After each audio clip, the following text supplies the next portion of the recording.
Mpenzi mtazamaji, karibu tena. Tunaendelea na hii session yetu ya pili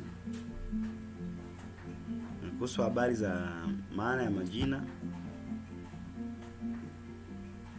Kuhusu habari ya maana jina lenye maana, jina lenye maana. Kama tulivyojifunza kipindi kilichopita,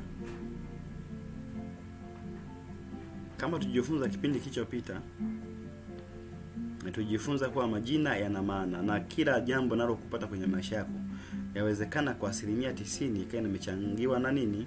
Na jina lako wewe. Unashambuliwa kwa sababu ya jina lako. Unateswa kwa sababu ya jina lako. Unasemewa uongo kwa sababu ya jina lako. Sasa kabla tujaendelea zaidi, naomba nitasoma kidogo hapa utangulizi, alafu tutaendelea kwa mbele. Basi katika utangulizi wetu tutaanza pale katika andika Mwanzo 2 mstari wa 19. Mwanzo 2:19. Utangulizi wetu tutasimamia hapo. Inasema, mkumbuke ni session ya pili kwa sababu nimekwambia itakuwa ni ndefu kidogo. Japo nitakuwa nazikatakata kwa sababu ya urefu utakao kuwepo. Tazikatakata kidogo. Lakini nazungumzia habari ya jina lenye maana. Sasa lakini hapa sasa hizi kwenye hii season 1 hii ambayo ni season 1 lakini episode ya pili, tunazungumza maana zile mbaya za majina. Sasa kwa utangulizi kidogo tumesema Mwanzo 2 na ule mstari wa 19 anasema, Bwana Mungu akafanyiza kutoka katika ardhi kila mnyama wa msituni na kila ndege wa angani, akamletea Adam ili aone atawaitaje. Kila kiumbe hai jina alilokiita Adam likawa ndilo jina lake. Akamletea Adam ili aone atawaitaje.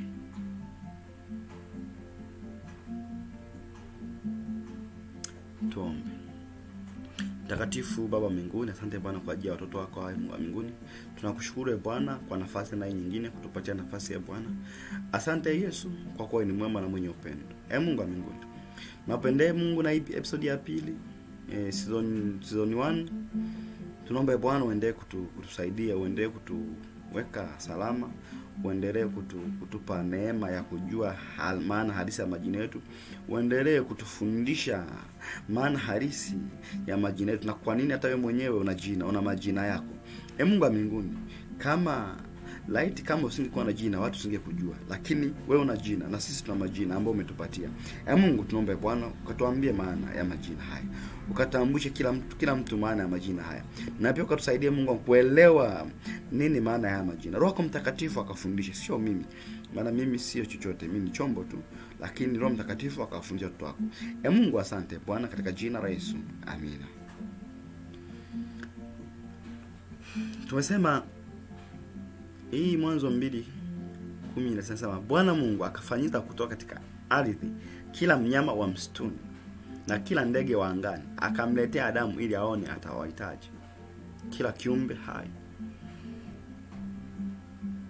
Na hapo kimaliza nasema, jina alilokiita Adam likawa ndilo jina lake. Jina alilokiita Adam likawa ndilo jina lake. Alita simba, na ni kweli kitajua simba, huyu mtu anatisha kama simba. Kwa hiyo kwa ukisikia simba, simba, unajua okay, ni simba kweli. Lakini ukasikia swala, ukisikia swala, kwa hiyo majina yana maana. Ukisikia majina yana maana, ndo hiyo sasa. ukisikia tembo unasema ndio maana hata wasanii wakubwa kubwa wanajiita hayo majina, kwa sababu haya majina yana maana. Majina yote ya kawaida yale ya nyumbani tuje kuyafuatilia yamejaa tabu na shida. Sasa na ndio maana unapopanda viwango fulani mpaka inafikia hatua unashindwa hata kutambua jina la huyu mhusika, ila unatambua hilo jina ambalo amebadilishiwa, jina ambalo amepewa. Na mtu anaweza kana na jina zaidi ya moja, kama vile Mungu alikuwa na majina mengi mengi, hata wao wenyewe wanajipa majina mengi mengi. Lakini yote kwa yote ni kwamba ni kwamba jina lenye maana. Hakuna jina ambalo lina maana, kumbuka. Sasa hapa katika hiyo Mwanzo 2:20 inasema Adam akawapa majina yao kila mnyama wa kufugwa na ndege wa angani na kila mnyama wa mwituni, lakini hakuonekana wa kumsaidia.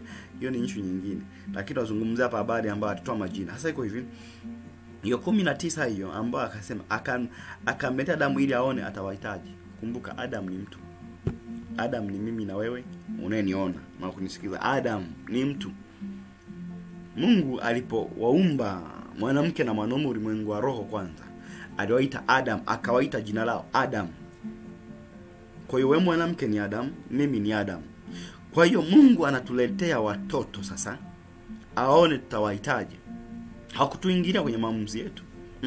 Lakini aone tutawahitaji. Na kuhakikishia, nakupa hakika huu, utakavyomwita mtoto wako ndivyo atakavyokuwa. Kwa sababu hata kama hakuna ufuatilizi wa ukoo, mapepo yanayofuatilia ukoo, mimi nakwambia jina lako tu litakuwa kama attract nguvu za giza, basi lita attract nguvu za Mungu. Ndivyo itakavyokuwa. Na ndio maana huyu jamaa alipowaita hawa wanyama, na ndivyo mpaka leo tunawaita. Sasa sijawahi, labda wapo, lakini mimi nakwambia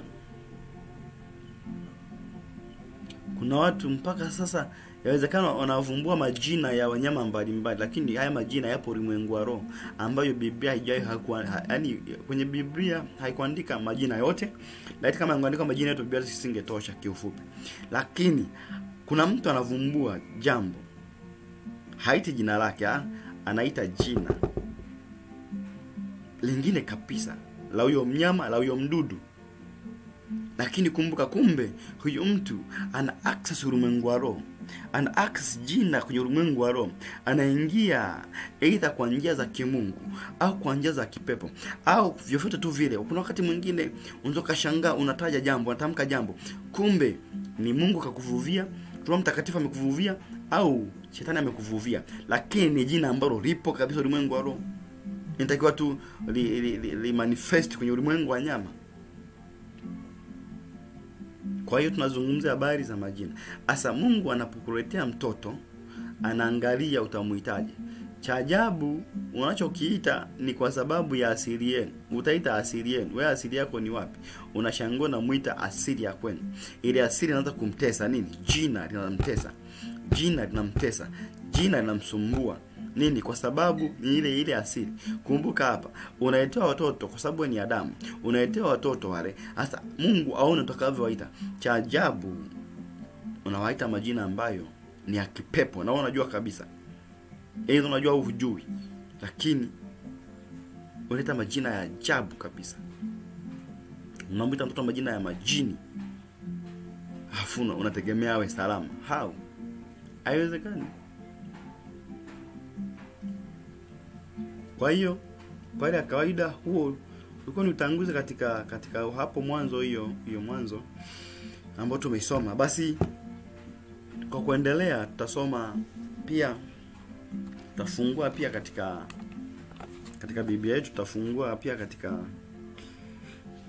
Mwanzo, tutafungua pia katika Mwanzo Mwanzo 10 Mwanzo 26. Mwanzo 26 mstari wa 20 Mwanzo 26 mstari wa 20. Mwanzo 26 mstari wa 20.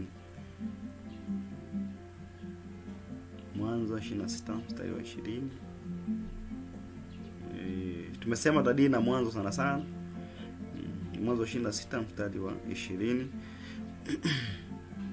Inasema, wachungaji wa Gerari wakagombana na wachungaji wa Isaka, wakisema, maji haya ni yetu. Ndipo akakiita jina la kile kisima Eseki, kwa sababu waligombana naye. Eseki, kwa sababu waligombana naye. Okay, kumbe hapa tunaona kwamba sio watu tu wanaoitwa majina, na kuna mahali au maeneo au kitu fulani kinaweza kikaitwa hayo majina. Sasa Mungu atusaidie sana tunapokuwa tunaita majina, basi Mungu atusaidie tuweze kuita majina ambayo ni matakatifu, majina ambayo ni mazuri mbele za Mungu. Lakini hebu angalia sasa hili eneo sasa. Wachungaji wa Gerari wakagombana. Tumesema jina lenye maana haijalishi nini, lakini jina lenye maana. Wakagombana na wachungaji wa Isaka, wakisema, maji haya ni yetu. Ndipo akakiita jina la kile kisima Eseki, kwa sababu waligombana naye. Sasa yeye alikiita kile kisima Eseki kwa sababu waligombana naye. Kwa maana yake mtu anaposema anaenda Eseki, maana yake naenda sehemu yenye ugomvi. Hujawahi kusikia au kuona au kushuhudia kwamba kuna mtu ukitaja tu natoka sehemu fulani, sema watu wanashtuka kwanza. Umetoka Kigoma, kwa kuna wachawi. Umetoka Sumbawanga, kuna wachawi. Jina lina aksi. Jina lina aksi. Manake yale matendo yale yanotokana na lile jina ndiyo sasa yanawaogopesha watu, au yanawatisha watu, au yanawafurahisha watu. Majina. Kwa mfano kuna wakati fulani Kenya, ulikuwa ukienda Kenya, Tanzania, sema anatokea TZ, hawakugusi kabisa. Wakati fulani hawakugusi. Wanakuamini 100% kwa sababu wanajua Tanzania hawana tabia za wizi. Utapeli hawana. Jambazi hawana. Kwa hiyo unaaminiwa kutokana na eneo uliotoka. Sasa hebu angalia jina la ile eneo. Na ndio maana unajua kufuatia vizuri ile eneo hili. Yawezekana kukawa kuna hali ya kugombana mpaka leo, kwa sababu ya jina tu, kama haja kubadilishwa Eseki, kwa sababu waligombana naye akaita jina hilo eneo. Sasa yawezekana wewe ukaitwa, hata kuna mtu anaitwa Eseki, yupo Eseki kabisa, manake ugomvi, manake vurugu, manake fujo, kugombana. Sasa na ndio maana tunapozungumzia habari za majina, jina lenye maana. Inawezekana upo wewe ukana jina lako zuri kabisa, lakini kwenye hiyo kampuni ulionayo, mabosi wenyewe wanagombana wao kwa wao. Kwenye hiyo kampuni ulionayo ambako upo umeajiriwa, familia inagombana. Wanagombania umiliki wa hisa za familia. Ni Eseki. Sasa nawe utabaki salama, nakwambia. Tushangona una side with one person na hawa, kwa maana yake kuna kaugomvi, kuna kachuki kana kuepo. Nini? Kwa sababu ya jina. Wewe jina lako ni zuri kweli, lakini eneo lilopo. Session ya kwanza tuzungumze hasa habari ya majina ya watu sana sana. Lakini pia hata hapa tutataka tuzungumze habari ya vitu. Majina, jina lenye maana. Tutaendelea kuzungumzia watu. Yaani nitakuwa nachanganya vitu na watu. Na muhimu sana hata maombi haya ni yale tu, kwamba tutaona baadaye, lakini tunazungumzia habari ya vitu na watu. Hapa kwa kuna mtu inawezekana aligombana na mtu maeneo fulani, waligombania kiwanja maeneo fulani. Sasa hebu kumbuka, hebu jaribu kutafakari. Kuna mtu unaniangalia saizi hapa, kuna mtu nagombania kiwanja, kumbe hujui kwamba kuna mchawi alikuja akakibadilisha jina usiku au mchana, lakini alikuja akabadilisha jina. Akabadilishaje? Akasema kwanza saa hizi wapa wanaokaa hapa wakagombane kabisa kwenye kupitia hiki kiwanja hiki. Akatengeneza kamifumo yake ikawekwa vizuri, akachukua udongo wa hilo eneo akaenda kulisemezea maneno, akalipatia jina jipya la ugomvi. Sasa mnashangaa wewe na jirani wako mnagombana kweli kweli, kisa tuka eneo kadogo kama mita moja, kisa tuka eneo tu, yani sema yani kahatua kamoja mnagombana mpaka hatua kuuana. Nini? Pamebadilishwa jina, pameitwa Babeli. Kuna mchawi ameingia kwenye ulimwengu wa roho akapaita Babeli. Hapo kuna jina ulimwengu wa roho lipo limekaa linakuangalia, limekaa pale, lazima aliweke maana. Kuna jina tunasema lina maana ya kifo, mauti.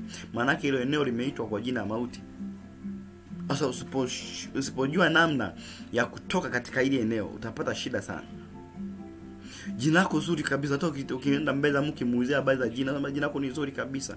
Jina lako ni Ibrahim, jina lako ni Israeli, jina lako ni Daudi kabisa, lakini upo kwenye eneo ambalo jina lake ni baya, jina lake ni ugomvi, jina lake ni matatizo. Na kuambia kuna nchi ambazo watu wanakimbilia kwa sababu majina ya hizo nchi yameaksi mpaka hali ya kimaisha ya nje. Mtu akitatu Marekani anajua okay, tunajua kabisa kwamba kuna baadhi ya nchi, kuna baadhi ya maeneo ambayo ni ya maskini kabisa, ambao ni afadhali hata huku kwetu. Lakini tunazungumzia habari ya jina hili. Hakuna jina ambalo linakuwa na maana zote nzuri completely, lakini mimi nazungumzia habari ambazo kwa asilimia walau 90 kuna mazuri yake. Kila mtu anakimbia kwenda Marekani. Kila mtu anatafuta uraia wa Marekani. Kila mtu anakimbilia kwenda Uingereza. Kila mtu anakimbia kwenda Ujerumani. Nini? Kwa nini usiende Sudani? Kwa nini usiende Kongo? Kwa nini usiende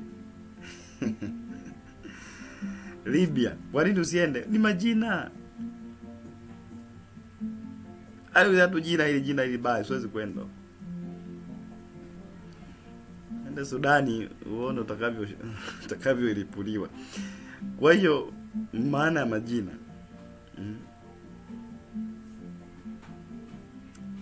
Nenda Syria uone. Kwa hiyo tutazungumzia habari za majina. Asa majina ya maeneo, ukija kuangalia eneo hili ambalo Isaka, wachungaji wa Isaka na wachungaji wa Gerari waligombania, yeye akaita Eseki kwa sababu waligombana naye. Manake ile eneo watu waligombana naye, ndio maana wakaita hilo. Tunapoendelea mbele, tukiendelea tena katika hiyo Mwanzo 26 na ule mstari wa 21 inasema, wakachimba kisima kingine, wakagombania na hicho tena, akakiita jina lake Sitina au Sitina. Wakachimba kisima kingine, wakagombania na hicho tena. Kwa hiyo hili ni jina la kisima, Sitina. Kwa hiyo baada ya Eseki kugombaniwa, akakiacha, akaenda kuchimba kingine, na hicho pia wakagombania tena. Kwa hiyo akakiita Sitina au Sitina. Sasa kuna mtu yawezekana yuko mahali, yawezekana huyu mtu akawa kweli na jina zuri kama tulivyosema mwanzo, lakini cha ajabu sasa mambo yake akawa yaendi. Kwa nini? Kuna jina la mahali anapofanya kazi. Hilo jina lina aksi watu wote walioko mle. Manake ukitaja tu kwa mfano, unataja jina fulani, Blackstone. Kwa mfano unataja jina fulani. Sitaki kutaja majina ya watu hapa, lakini tunazungumzia kuna baadhi ya kampuni ambazo hata jina lake tu. Hebu angalia kwa mfano, mashetani wekundu, Red Devils. Sasa hebu just imagine wewe ni mtoto wa Mungu na ni mtumishi wa Mungu. Sasa eti unaambiwa kuna kampuni ndio Red Devils, mashetani wekundu, na wewe unaingia mle kufanya kazi kwa mashetani wekundu. Au unaingia jina Nokia, hakuna Mungu, ndio kufanya kazi huko, na wewe ni mtumishi wa Mungu. Unategemea nini? Mimi nakwambia na kuhakikishia kwamba hilo jina litaax kila kitu ambacho kiko hapo. Kwa mfano Nokia, no alafu Kia, manake hakuna Mungu. Sasa yote anaingia humo, utashangaa kama alikuwa ni muombaji, ile hali ya kuomba inakata, kwa sababu ni Nokia, Nokia, hakuna Mungu.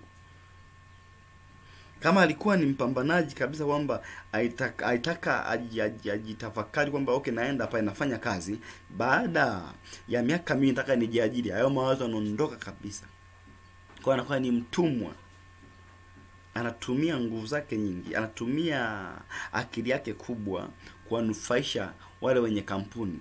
Wale wenye kampuni walitoa jina ambalo yawezekana linatoka kuzimu kabisa moja kwa moja. Kwa maana yake lina aksi mazingira ya kuzimu. Ukiingia ni kweli nyinyi ni matajiri, ni kweli una hela, lakini hebu angalia maisha yako yanavyoenenda. Yanaenda tofauti kabisa na vitu vya kimungu. Na ndio maana leo hii uko kwenye kampuni fulani, jina lako ni zuri kabisa, jina lako lina utukufu wa Mungu kabisa, lakini cha ajabu eneo ambalo umekaa lina jina ambalo limeitwa jina baya. Hilo jina baya hilo ndilo linaaksi maisha halisi ya wewe. Inawezekana jina baya lisiwe baya kwa hali ya nje, ni kwamba ukitukiona kwa nje una mali, una fedha na nini, lakini hebu jiulize, kwani kuna matajiri wangapi wanajinyonga? Ana fedha nyingi na anajinyonga nini? Kuna mahali ambapo yawezekana anafanya kazi, amekamatwa pale kutokana na ile jina. Wewe unafanya kazi pale ambako pameandikwa Nokia, maana yake hakuna Mungu. Ndipo unapofanyia kazi wewe, hapo Mungu wewe hayupo. Wewe unategemea kuishi maisha ya design gani? Maana yake utakuwa ni mzinzi, utakuwa ni mnywaji pombe, utakuwa ni mlopokaji, utakuwa ni mwenye hasira kali, utakuwa ni mpumbavu, utakuwa ni mpuzi, na majina yote kama hayo yatakuwa ya kwako. Na utakuwa ni mshirikina. Hakuna Mungu. Sasa hakuna Mungu, wanategemea iweje tena? Kwa sababu ndo jina lenyewe, jina la mahali linaakisi hali halisi ya kiroho ya mahali husika. Red Devils, mashetani wekundu, ndo uko pale kwa mashetani wekundu. Sasa unafanya kazi. Just imagine that. Yaani wewe ni mtoto wa Mungu na ni mtumishi wa Mungu kabisa kabisa, na una jina lako zuri kabisa kabisa, yaani umepewa jina zuri kabisa, umepewa Danieli, umepewa mtumishi wa Mungu Israeli, sijui Daudi, sijui nani. But matendo yako tofauti na jina lako. Kuna mtu ukimwangalia matendo yake, eti jina tu huyu anaitwa fulani, ukitathmini ile jina, lakini bwana matendo magumu huyu mtu. Mbona ana jina la Mungu lakini matendo yake ni magumu? Kwa sababu ya eneo analokaa, jina lake limeitwa hilo jina, kwamba hilo jina liketo tena Sitna. Manake hilo jina ni Sitna. Manake kama ni Sitna, manake nini? Manake waligombania tena. Manake waligombania tena ikatoka kuwa Eseki. Hii sasa kwa sababu ile waligombania mara ya kwanza, sasa hiyo wamegombania mara ya pili. Manake ugomvi umezidi. Manake ugomvi umekuwa mkubwa. Naita Sitna. Ndio maana mpaka leo hii ukija kufuatia vizuri, kuna mtoto anaitwa Fitina. Anaitwa Fitina. Sasa wewe hebu kama unaitwa Fitina, jiulize, hebu angalia maisha yako yanavyokaa. Unavyofitini watu. Ndio jina lako. Lakini tunazungumzia habari ya wewe kuwa na jina zuri alafu unakaa eneo ambalo sasa lina jina baya. Kwa hiyo lina axe kile ambacho inatakiwa kiwe pale. The devils yuko pale kwa shetani mwenyewe manake. Sasa haya, kwa shetani mwenyewe unategemea maisha design gani? Atakupa kila kitu lakini lengo kubwa kuue. Ufe. Hakunaga jina likaitwa kitu kwa jina la kipepo kikaendelea. Itakuwepo kwa muda lakini kuna muda tena Mungu atalipoteza na alipoteza kabisa.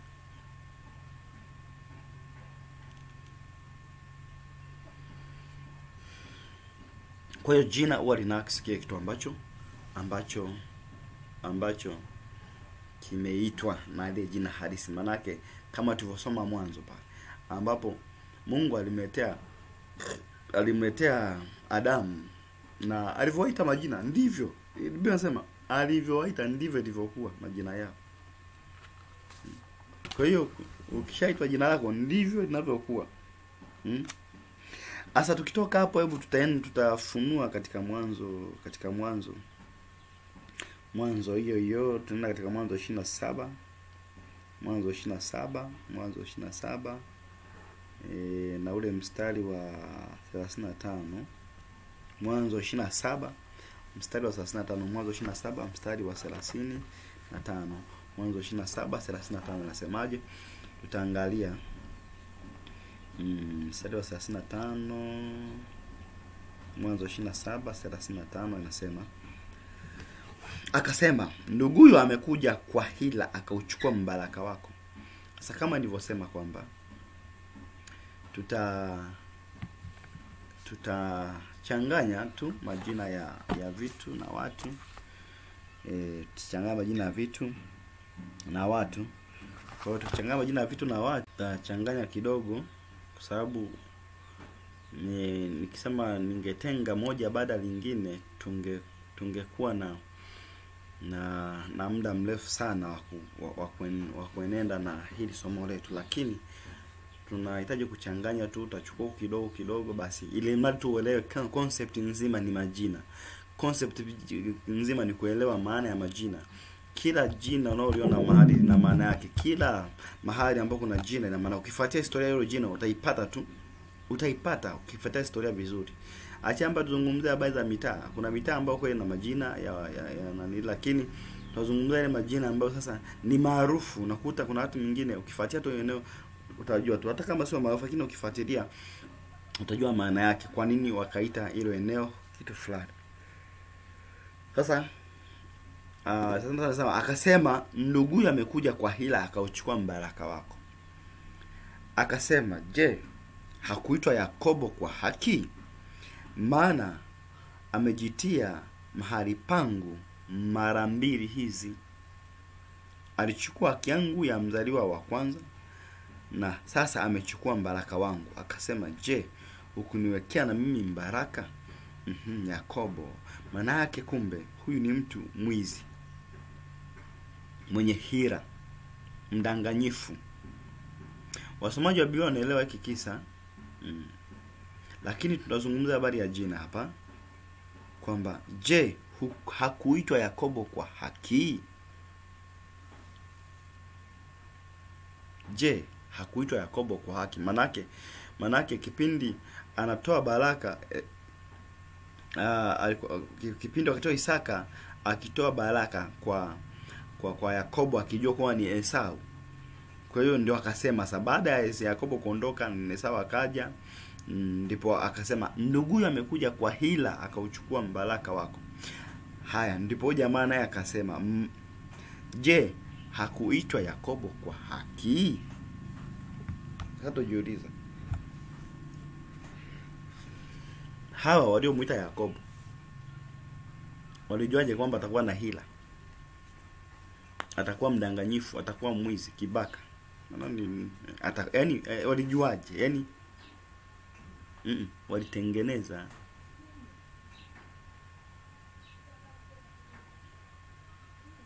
Walitengeneza. Manake jina lilimtengenezea hayo mazingira. Jina lilimtengenezea hayo mazingira aonekane kwamba kile anachokifanya kiendane na jina lake. Manake huyu jamaa na je, hakuitwa jina hilo kwa haki? Kuna mtu awezekana maisha yake saizi ni magumu.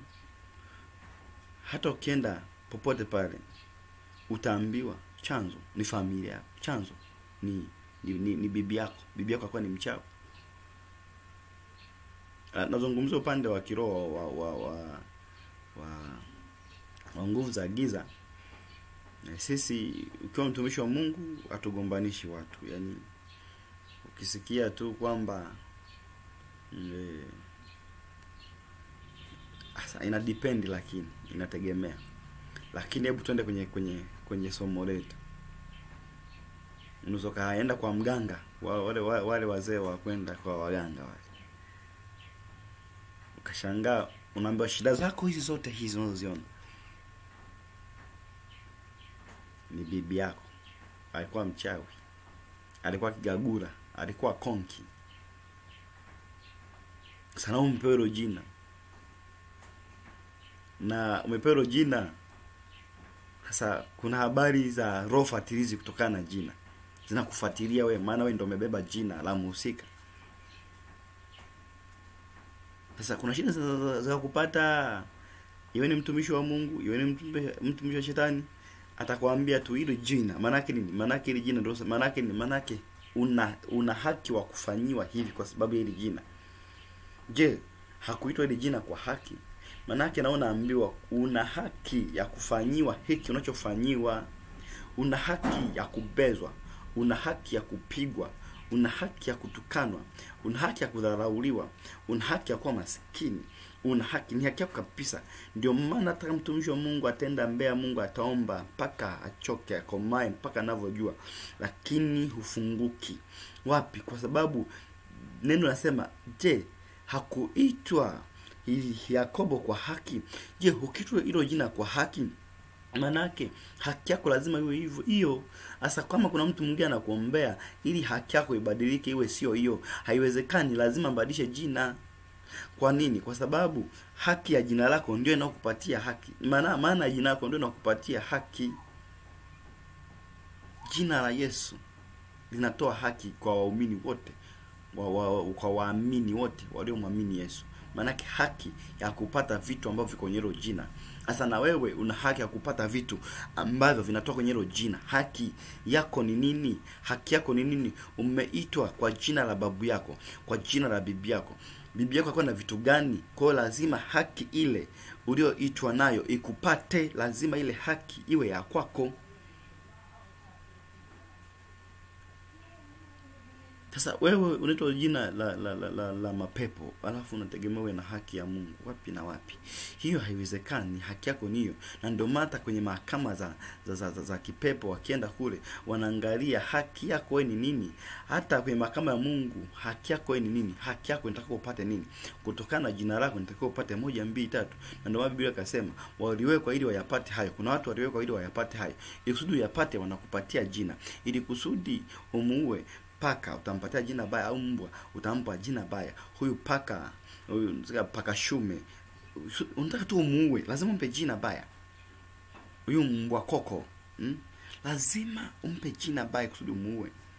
Kwa na shetani anajua kabisa kusudi nikuue wewe, lazima nikupe jina baya ili nikutoe kwa mume kwenye ndoa yako. Tokea bado ukiwa bado mdogo, maana yule shetani anaona, mapepo wanaona, wachawi wanaona mbali sana. Mchawi tu ambaye anaweza akatumia jicho la mtoto mchanga wa siku 1 mpaka 8, anaweza kuona miaka walau kuanzia miaka 20 mbele.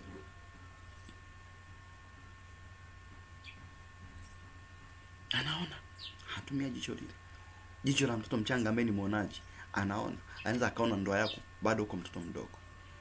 Kwa hiyo nini? Wakisha kuona bado uko tumboni, wanakutafutia jina ambalo litakalo kuua, jina litakalo kushughulikia, jina litakalo kupatia shida. Kwa sababu kuna muda wanakuwai, kwa sababu wakikuangalia ulimwengu wa roho wanajua kabisa wewe ipo siku utaondoka kwenye hiyo familia, ipo siku watapata shida sana. Kwa maana yake wanakutafutia jina ambalo linaweza likakuua mapema kwa haraka sana, likakuondoa. Kwa hiyo je, hukuitwa jina kwa haki?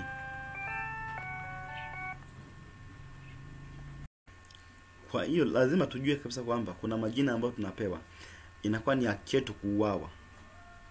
Inakuwa ni haki yako kufa kabisa, yaani ni haki yako kwa sababu ya ile jina lako. Kuna jina ambalo unapewa ni haki yako kupata shida. Ni haki yako kuomba. Ni haki yako kuomba omba.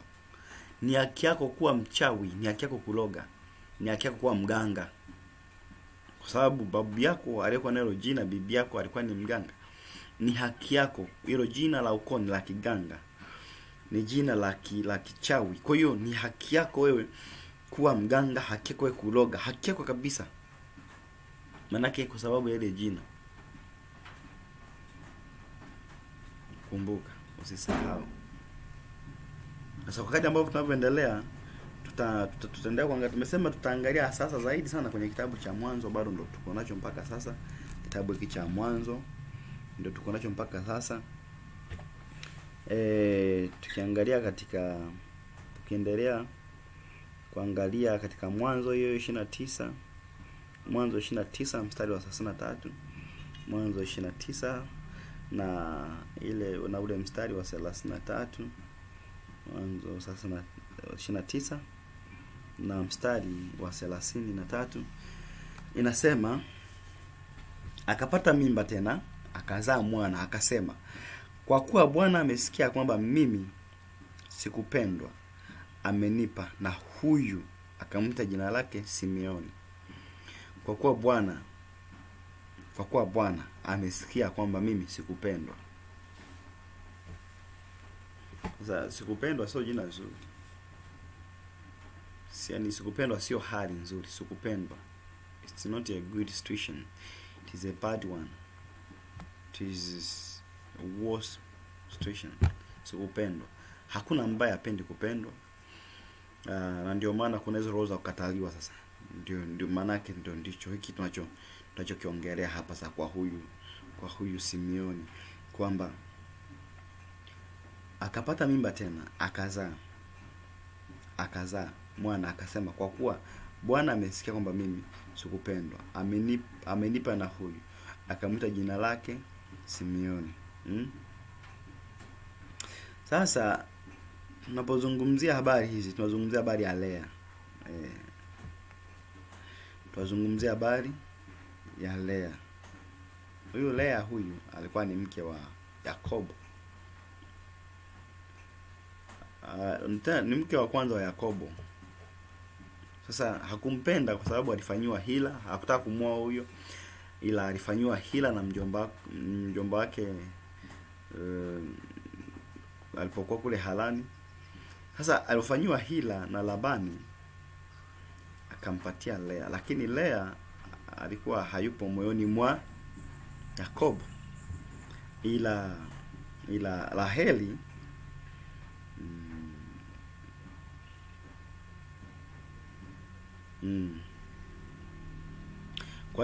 Kwa hiyo Raheli ndio alipendwa sana na Yakobo. Sasa hebu angalia hapa sasa. Lea akapata mimba tena, akazaa mwana, akasema, kwa kuwa Bwana amesikia ya kwamba mimi sikupendwa, amenipa na huyu, akamwita jina lake Simeoni. Sasa kuna mtu jina linaashiria, kama tulivyosema, jina lako linaashiria hali halisi ya maisha ya kwako, au hali halisi ya maisha ya wazazi wako, au hali halisi ya maisha ya kwenu. Huyu mtu hakupendwa. Kwa hiyo kwa kuwa hakupendwa, akalipozaa mtoto akamwita Simeoni.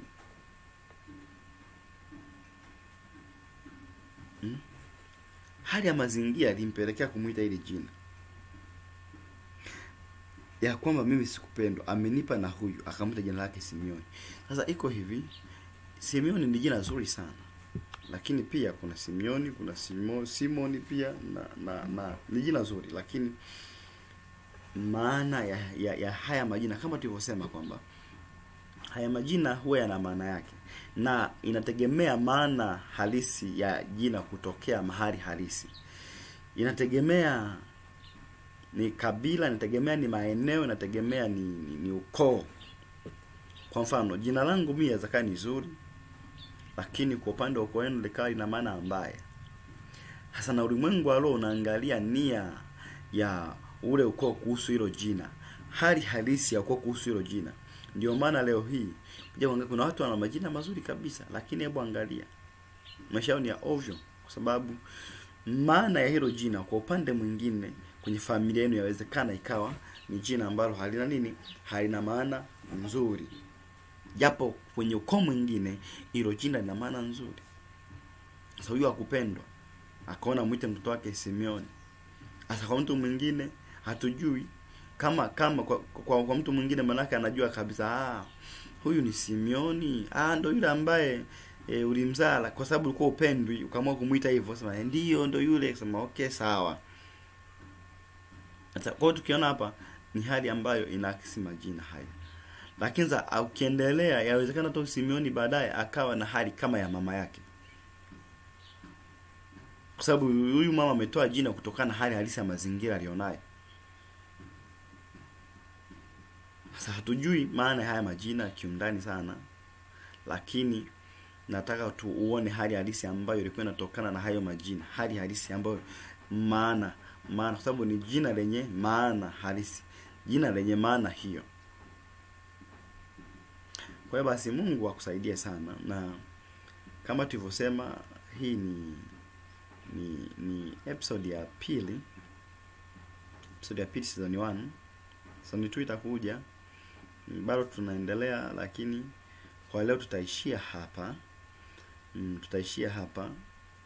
Sasa kwa leo tumezungumzia sana habari sana za maeneo sana kwa asilimia karibu 85 hivi tumezungumzia habari za maeneo ya hasa majina ya maeneo, maana ya majina ya maeneo kuliko majina ya watu. Tumezungumza kama mawili au matatu majina ya watu, lakini kwa ya kawaida ndicho kitu ambacho kinaakisi sasa hali halisi ya maisha yetu. Kwa hiyo hata kama kuna jina fulani la kitu fulani ambalo haliko vizuri, maana yake kama ni jina la mauti, basi tunaibadilisha hilo jina kuwa liwe hai. Maana yake nini? Maana yake lazima kama kawaida kuomba rehema kwa Mungu.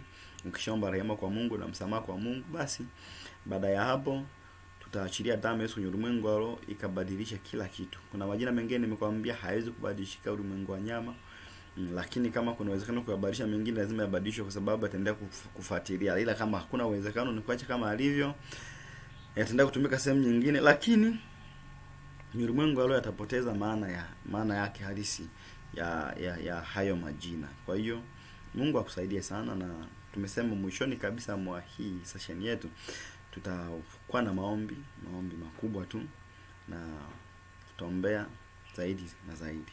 Basi Mungu akusaidie sana, na Mungu akubariki, kwa kuwa Mungu ni mwema, na Mungu ataendelea kutakasa, na Mungu ataendelea kukubariki na kukufungua zaidi ya ambavyo unavyofundisha. Roho Mtakatifu atakufungulia zaidi.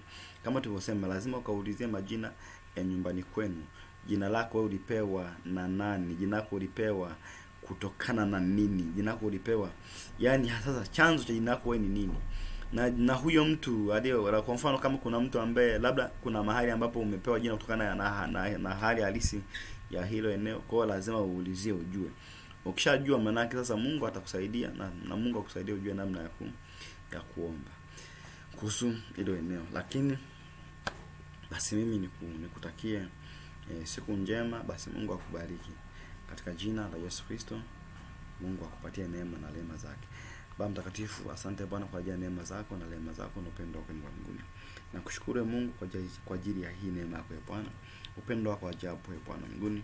Na kumaliza somo lako Mungu takatifu, tunaomba Bwana ukalinyunyuzie damu ya Yesu Kristo ikusudi ujumbe wako Bwana shetani asiuondoe, kwa maana anajua kabisa kwamba kuna watu wamewafunga kupitia majina.